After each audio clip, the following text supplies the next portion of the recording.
Welcome to ES6112/2. This is an exciting unit because this unit value adds upon your teaching. Now that you've got the confidence to plan lessons, deliver units of lessons, this is about how can I change my teaching now and make it centered upon the learner. How can I differentiate my practice? So this unit has two aims. One, to differentiate practice, and the second part is how can I manage my classroom well? What sort of environment can I create? What sort of procedures and processes and expectations can I have? So my name is Peter Collins, and you'll be joined by myself and also Dr. Darren Mallett, who will be your co-lecturing this unit.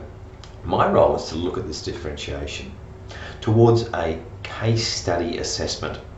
Now the case study gets you to select a child who has perhaps a demonstrated need in terms of, say, literacy or numeracy or some other need, and then tailor your approach in terms of your lessons and assessment towards that goal. That's differentiating for that student.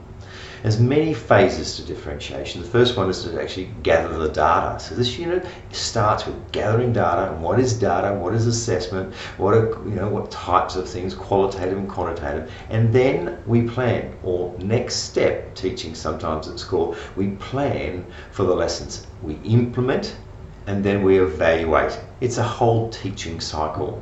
So that's what the first part of the unit. Dr. Darren Mallett will be talking about how can I create my learning environment?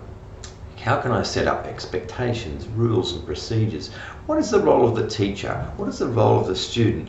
What is the atmosphere or the authoritative structures involved with that? And underneath that, what are the values that drive you as a teacher? How teacher-centered is it? How learner-centered is it? And what's the Christian perspective across this particular and very important aspect?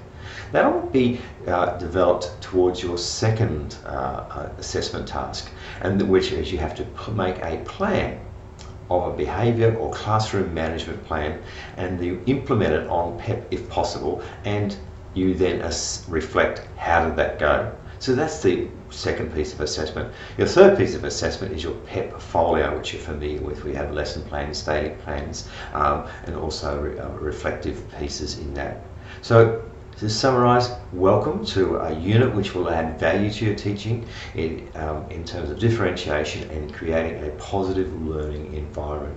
It has the three pieces of assessment. So look forward to see you in lectures.